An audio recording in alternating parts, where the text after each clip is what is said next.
Olá, eu sou o Zé e depois de uma longa pausa, seja muito bem-vindo de volta ao Mundo EQX, sua dose semanal sobre a cultura pop. Dessa vez voltamos com tudo, mudamos um pouquinho do visual pra vocês e se é pra chegar com o pé na porta, vamos falar do até então terror do ano Late Night with the Devil ou Entrevista com o Demônio. Esse é um filme que já foi lançado tem uns meses nos Estados Unidos, ele estreou em março lá fora, já tinha inclusive até passado em alguns festivais no ano passado, em 2023, mas só está chegando agora aos cinemas brasileiros. Esse é um filme independente e, sendo muito sincero, eu prefiro quando o terror é independente, porque eu sempre tive um problema com o estilo no cinema, mesmo gostando muito de contos de terror, aquelas creepypastas, sabe? Eu adorava isso quando era criança.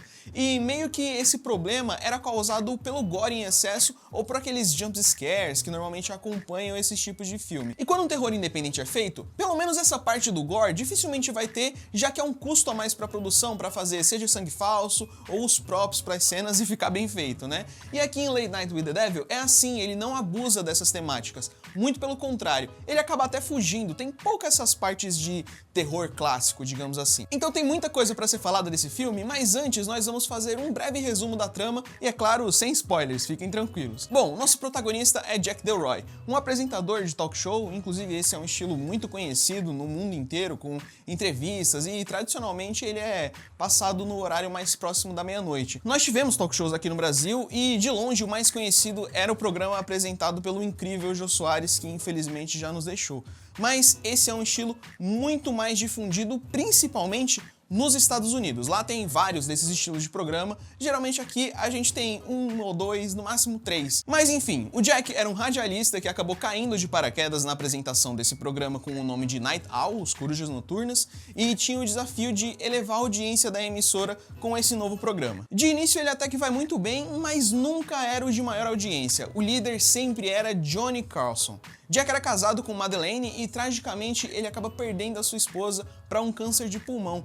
O apresentador então acaba caindo em uma depressão profunda e, consequentemente, afeta os números do programa. Não tinha como, né? Ele perdeu a esposa, entrou em depressão, largou o programa por um tempo, mas ele acaba voltando, só que a audiência não era a mesma. Então ele decide dar uma cartada pro programa voltar com tudo em um especial de Halloween, que reúne um médium que se comunica com os mortos, um cético que vai trazer sempre um contraponto pro oculto e desvendar qualquer charlatão que venha se apresentar ali, e Lily, uma garota que foi resgatada de um culto satânico que diz viver com o demônio dentro de si. E existia um rumor na internet de que o filme teria sido baseado em fatos reais. E eu não sei se isso era uma campanha de marketing mega pensada ou não, como nós já vimos acontecer várias e várias vezes, mas gerou-se um boom por causa disso. As pessoas ficam mais empolvorosas, né, quando um terror promete essa parte da realidade. Elas falam, ó, então realmente existe vida após a morte, é só, inclusive, ver os casos de Bruxa de Blair ou Poltergeist, que teve toda aquela história de que era baseado em fatos reais, fitas encontradas.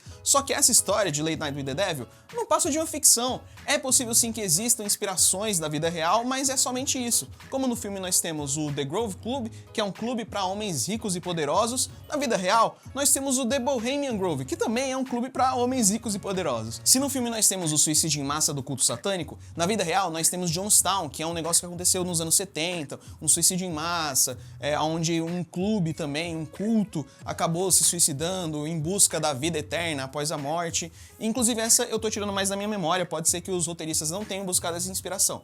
Mas é somente isso, pequenas referências à vida real, a história é ficcional e nada mais do que isso. Aliás, como eu citei a Bruxa de Blair, eu queria ressaltar a baita ideia desse filme, o Late Night with the Devil, ser um found footage atualizado. No começo nós temos inclusive um ar de documentário, nos preparando para o início do programa e contextualizando absolutamente tudo antes de entrarem essas imagens encontradas, que dessa vez, aqui nesse filme, são de ótima qualidade, diferindo do clichê da temática onde é sempre uma fita antiga com uma qualidade ruim, onde está tudo tremido e são pessoas que não sabem o que gravar ali, eles só estão gravando por conta do medo. E falando de qualidade, esse filme é lindo, não na narrativa, claro, né? Não é nada lindo o que acontece ali, nada bonito acontece ali, mas eu digo em questão visual mesmo. É uma produção muito bem feita, com somente um cenário, mas que está brilhantemente trabalhado.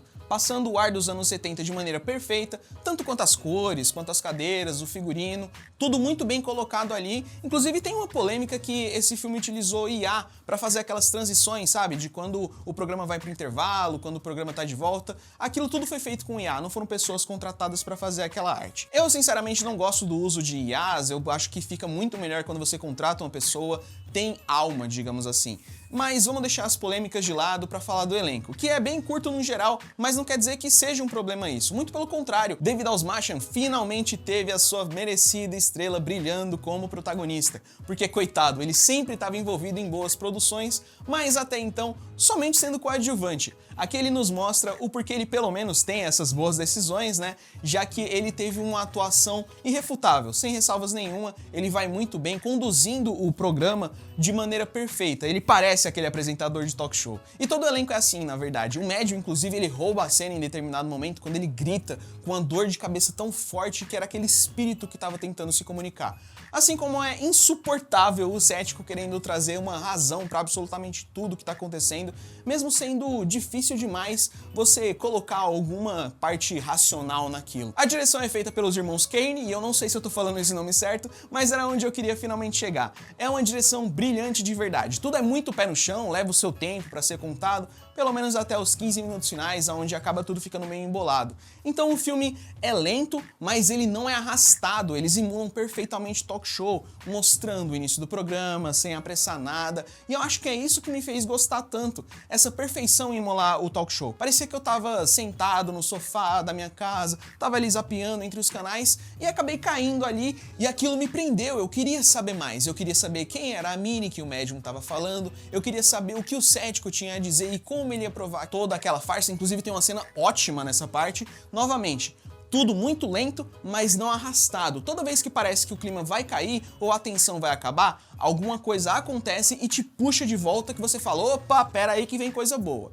E o ritmo de colocar a cena dos bastidores em preto e branco também é uma ideia muito boa, porque assim você lembra que aquela parte não é o programa e por isso que as pessoas estão falando daquele jeito, e também acaba explicando algumas outras coisas, como o Gus, que é aquela pessoa que fica ali animando a plateia, mesmo morrendo de medo de tudo que tá acontecendo, não vai embora pra casa, por exemplo. Aliás, muitas críticas à televisão são feitas nesse filme. Produtores que abusam tanto dos seus convidados quanto dos seus funcionários, colocando eles em situações péssimas, mesmo essas pessoas deixando bem claro que elas não queriam fazer aquilo. A especialista em paranormalidade, por exemplo, diz que não deveria ser feita determinada coisa porque poderia dar ruim, mas o Jack, que além de apresentador é produtor do programa, não tá nem aí. A audiência tá lá em cima e era isso que importava. Se o público tá ligado no canal, vamos fazer o que for preciso para continuar assim. Por isso mesmo que o cético ficava toda hora ali não acreditando em nada, porque a televisão, principalmente naquela época onde nada era supervisionado, órgão regulador praticamente não existia,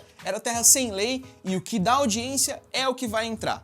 Mas mesmo com pontos tão positivos, eu quero lembrar que o filme, infelizmente, não é perfeito. Os últimos 15 minutos são sim muito embolados, muita coisa acontece ao mesmo tempo em busca de trazer um desfecho pra trama. Parecia muito que o dinheiro da produção tinha acabado e eles precisavam acabar o filme de alguma maneira. Essa pressa é perceptível, assim como os fracos efeitos visuais que são apresentados em certos momentos, que são os momentos, né, onde tem sangue, onde tem o gore. Tem uma parte muito específica que é onde um olho começa a sair porque uma cabeça está sendo explodida e dá pra ver que é bem fake, mas mesmo assim não vai tirar sua imersão, não vai deixar o filme pior por conta disso. Vale ainda assim muito a pena assistir o filme. Uma última ressalva é que, por mais que seja um filme de terror, boa parte do filme tem mais aquela cara de suspense, sabe? Eu mesmo sou um cara muito fraco pra terror, como eu tinha dito antes, mas não foi um problema, não me incomodou em momento algum. Então se você costuma ter problema com filme de terror,